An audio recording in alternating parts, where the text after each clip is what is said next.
fa via la neve, fa sta fermi i bagai e fa cure vec le tutte in trasà, oppure le tutte in travia, o come dicono di alter, un lavoro inutile, cioè sparare la neve, togliere la neve, far star fermi i bambini e far correre i vecchi sono cose inutili, anche perché impossibili, è tempo perso, è una fatica inutile, si butta via il tempo, perché magari si può riuscire a fare qualcosa ma non ottieni il risultato che vorresti.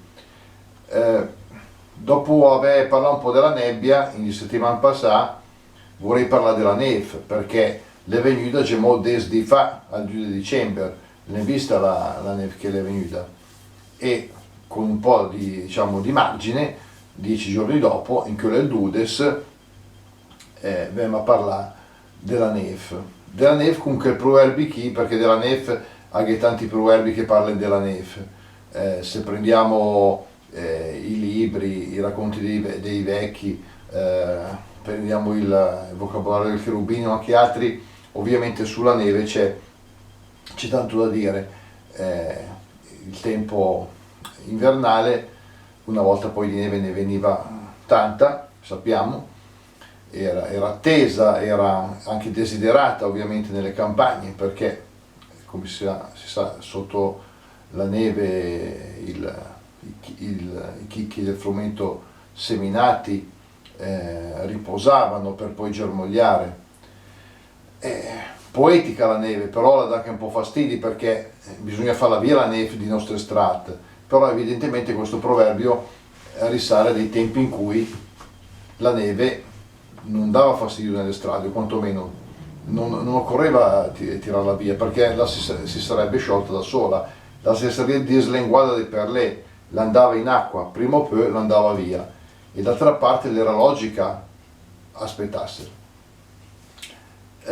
Questo proverbio, che tra l'altro mi ha fatto andare a cercare qualche immagine di fotografie invece di anni 50 con la Milan, con giù la neve, che adesso non si vede quasi più. Queste sono foto di quartieri di periferia, così come ci sono foto invece di vecchi cortili di una volta in due ghere, i vec e i bagai, ecco qui, che a fa curchi veschi ha un po' un problema, e poi fa sta fermi i bagai anche, perché questa bambina e questo bambino si sono messi evidentemente in posa per la fotografia, e questo aspetto dei bambini che non possono stare fermi, perché è nella loro natura, lo sappiamo, non c'è neanche bisogno di spiegarlo. Mi è venuto in mente tante volte in questi mesi di blocco dell'attività, di impossibilità di fare tante cose, ovviamente per motivi di salute, ci mancherebbe altro, lo sappiamo i motivi, però effettivamente qui lo hanno detto sociologi, psicologi, esperti eccetera, ma l'invistuc che vorremmo 4 lauree per capirla, che i ragazzi, i bambini hanno bisogno di sfogarsi, di muoversi. Come? Certo, bisogna trovare il modo, però non si può lasciarli completamente fermi. Ecco, la saggezza dei vecchi ci viene incontro anche adesso, ci viene in aiuto, o quantomeno ci suggerisce che dobbiamo stare a quello che la natura ci dà.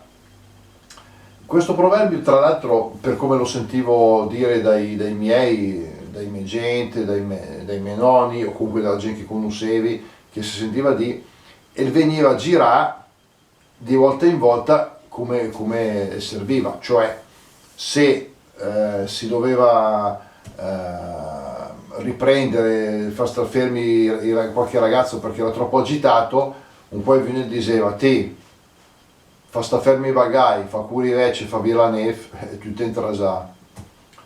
Se si voleva pretendere che un anziano si muovesse e facesse le cose di corsa, un altro poteva dire te fa curi vece, fa sta fermi i bagai, fa via la neve, le tutte inutili. Ecco che appunto una di queste tre cose veniva presa come spunto per sottolineare questo fatto. E evidentemente il paragone fra tre cose apparentemente distanti, o meglio, il paragone tra vecchi e giovani è molto evidente. Come dicevamo prima, quello con la neve può sembrare una cosa che non c'entra, però appunto nella civiltà contadina, nell'epoca in cui la neve serviva alla campagna e, come dicevamo prima, non c'era assolutamente bisogno di tirarla via dalle strade, tanto andava via per lei, anche perché quando fiucava e la campagna era a riposo. Il paesano che avevano de su menà, de taglià, andava a fare quei lauret e faceva i laurè in ca e doveva stare alla stalla, certamente. Anche le altre persone, i don, chiusivano, preparavano, magari aggiustavano anche gli arnesi, no? E i bagagli si facevano, giocavano con la neve, facevano l'homme de neve, giocavano ai bal de neve, e era tutto un divertimento in sci. E quindi non c'era bisogno di spazzaneve, di spalatori, di attrezzature per poter spalare via la neve. Adesso invece ovviamente, soprattutto nelle città, ci auguriamo sempre che se nevica, se il fioca, come la fa appunto al 2 dicembre, che siamo lì alla mattina, vedi che vengono giù i bei fiucuni di neve, no? Che si fermavano un po' sulla strada, però pregava un tuccio, spera anche dopo la sua volta in acqua, che la vaga via, perché se dopo il gela, te ne più in giro. Infatti così è avvenuto, diciamo che il tempo ci ha anche aiutato, ci ha dato uno sguardo di neve. Io ho visto diversi ragazzi e ragazze che forse era tempo che non la vedevano, è sempre una poesia, la neve ti lascia sempre veramente d'incanto. È quell'incanto appunto di quando uno vede qualcosa quasi di miracoloso. L'ho accennato nel video precedente, in quella è la festa della Madonna di Guadalupe, che è una festa per i messicani, per i latinoamericani. Da noi magari forse poco, sì, si sa che cos'è, ma non è molto celebrata. Per loro è festa nazionale, perché questo Porom che la presenta in pieno inverno, quindi quando faceva frecce, un mantel con dentro di fior, e con su questa pittura della Madonna che si sa chi è che la fa. Ecco, quello è stato un miracolo, però anche alla neve, anche se sempre come la fa Vinigio, è sempre un qualcosa di fantastico, di poetic, insomma, i bagagli stanno lì. Ecco, forse questo è proprio l'unico momento dove si può pensare che i bagagli stanno fermi. Fa via la neve, fa sta fermi i bagagli e fa curi vecchi, le tutte intrasate. Però quando il fioca, prima di andare a fare via la neve, disegna che i bagagli di stare lì un po' a vedere che la veggio la fioca, te vedrete che sta lì bei fermi a guardarla.